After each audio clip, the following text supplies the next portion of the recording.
नमस्कार। कभी सोचा है कि भारत का फार्मा सेक्टर 2026 तक कहां पहुंच सकता है? आज हम इसी रोमांचक सफर पर निकलने वाले हैं और ये समझने की कोशिश करेंगे कि ये निवेश के लिए एक सुनहरा मौका क्यों हो सकता है। भारत को दुनिया के फार्मेसी का जो तमगा मिला है वो यूं ही नहीं है। देखिए, ये एक बहुत बड़ी जिम्मेदारी भी है और एक बहुत बड़ा अवसर भी। जरा सोचिए, दुनिया भर में जरूरतमंद लोगों तक सस्ती और असरदार दवाएं पहुंचाने में भारत का कितना अहम रोल है।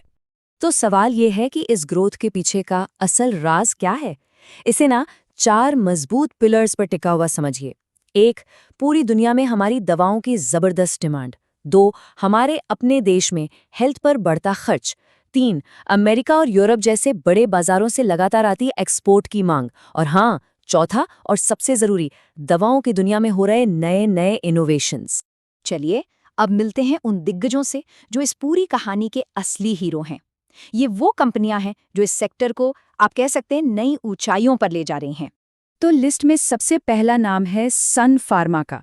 ये सिर्फ भारत की सबसे बड़ी फार्मा कंपनी ही नहीं है, बल्कि पूरी दुनिया में इसका नाम चलता है।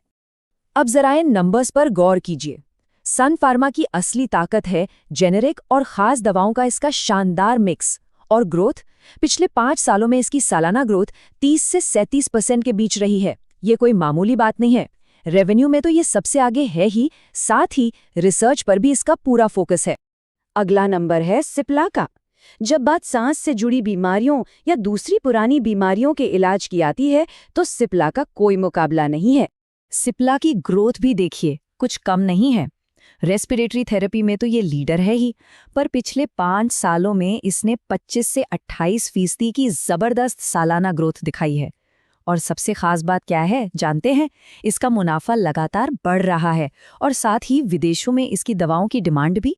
अब आते हैं डिविजी लैब्स पर। ये कंपनी एपीआई बनाने में दुनिया की टॉप कंपनियों में से एक है। अब कई लोग सोच रहे होंगे कि ये एपीआई क्या चीज़ है, तो समझिए, ये किसी भी दवा का वो मेन इंग्रेडिएंट है जो असल में बीमारी पर काम करता है। डिवीज लैब्स की खासियत है इसका शानदार प्रॉफिट मार्जिन और एपीआई सप्लाई चेन पर इसकी मजबूत पकड़। लगभग 20% की सालाना ग्रोथ के साथ पूरी दुनिया में एपीआई की जो जबरदस्त डिमांड है, वो इसे एक बहुत ही अहम खिलाड़ी बना देती है। और सुनिए, कुछ कंपनियां तो बिल्कुल रॉकेट की रफ्तार से बढ़ रही हैं, जैसे कि न्यूलैंड लैबोरेटरीज। इसने एपीआई की बढ़ती मांग के दम पर पिछले 5 सालों में लगभग 82% की हैरान कर देने वाली सालाना ग्रोथ हासिल की है। इससे पता चलता है कि इस सेक्टर में कितना जबरदस्त पोटेंशियल है। अच्छा, कंपनियां तो बहुत सारी हैं, पर सवाल ये उठता है कि एक निवेशक के तौर पर सही घोड़े पर दांव कैसे लगाया जाए। घबराइए नहीं, चलिए कुछ ऐसे स्मार्ट टूल्स को समझते हैं जो सही कंपनी चुनने में काफ़ी मदद कर सकते हैं। तो आखिर वो कौन से पैमाने हैं जिनसे एक हेल्दी और मजबूत कंपनी की पहचान होती है? आइए एक एक करके देखते हैं।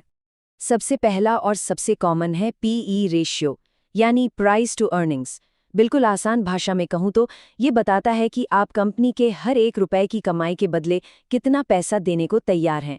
इसी से पता चलता है कि स्टॉक कहीं महंगा तो नहीं है। फिर आता है पीएटी ग्रोथ, यानी प्रॉफिट आफ्टर टैक्स में बढ़ोतरी। बात सीधी सी है, क्या कंपनी साल दर साल अपना मुनाफा बढ़ा पा रही है? अगर जवाब हाँ है, तो ये एक बहुत ही अच्छा साइन है। अब बात करते हैं आरओई और आरओसी की। ये दोनों ही ये बताते हैं कि कोई कंपनी अपने पैसे का कितना अच्छा इस्तेमाल करके मुनाफा कमा रही है।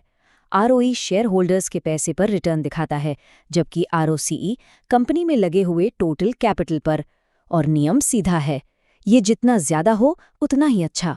और आखिर में है डेब्ट टू इक्विटी रेशियो, यानी कंपनी पर कर्ज कितना है। देखिए, जिस कंपनी पर कर्ज का बोझ कम होता है, वो किसी भी आर्थिक मुश्किल का सामना ज्यादा मजबूती से कर पाती है। अगर आपको ये एक एक स्टॉक चुनना थोड़ा सिरदर्द वाला काम लगता है, तो चिंता की कोई बात नहीं। एक और आसान और स्मार्ट रास्ता भी है, और वो है ईटीएफ्स और फंड्स के जरिए निवेश करना। इसको ऐसे समझिए, एक एक स्टॉक चुनना एक रोमांचक खेल की तरह है, लेकिन इसमें रिस्क भी है और गहरी रिसर्च भी लगती है। वहीं दूसरी तरफ ईटीएफ्स और फंड्स आपको एक ही बार में कई अच्छी कंपनियों की एक बनी बनाई टोकरी दे देते हैं। इससे क्या होता है? आपका रिस्क बढ़ जाता है। जैसे उदाहरण के लिए Nippon India Nifty pharma ETF को ही ले लीजिए। इसमें सन फार्मा, सिप्ला, डिवीज लैब्स जैसी सारी बड़ी कंपनियां शामिल हैं। मतलब एक ही निवेश से आप पूरे सेक्टर की ग्रोथ का फायदा उठा सकते हैं, वो भी कम रिस्क के साथ। और सबसे बढ़िया बात, इसका सालाना खर्च, जिसे एक्सपेंस रेशियो कहते हैं, वो सिर्फ 0.21% है। यानी ये इन्वेस्ट का एक बहुत ही किफ़ायती तरीका भी है। तो चलिए अब इन सब बातों को एक साथ जोड़कर देखते हैं और समझते हैं कि आखिर 2026 में फार्मा सेक्टर इतना खास क्यों लग रहा है। तो संक्षेप में कहूँ तो 2026 के लिए फार्मा पर नज़र रखने के 5 बड़े कारण हैं। पहला, दुनिया भर में दवाओं की बढ़ती ज़रूरत। दूसरा, नए और बेहतर इलाजों में हो रहे इनोवेशन। तीसरा, ये एक ऐसा सेक्टर है जिस पर आर्थिक मंदी का असर कम होता है। चौथा, बढ़ती आबादी और उम्र के साथ हेल्थ की बढ़ती ज़रूरतें। और पांचवा, सरकार की सपोर्टिव नीति। और ये पूरा विश्लेषण हमें एक बहुत बड़े सवाल पर लाकर छोड़ देता है। जैसे जैसे दुनिया भर में हेल्थ से जुड़ी चुनौतियां बढ़ रही हैं, क्या भारत का फार्मा उद्योग सिर्फ दुनिया की फार्मेसी बनकर रहेगा या फिर ये दुनिया का प्राइमरी हेल्थ सॉल्यूशन बन जाएगा?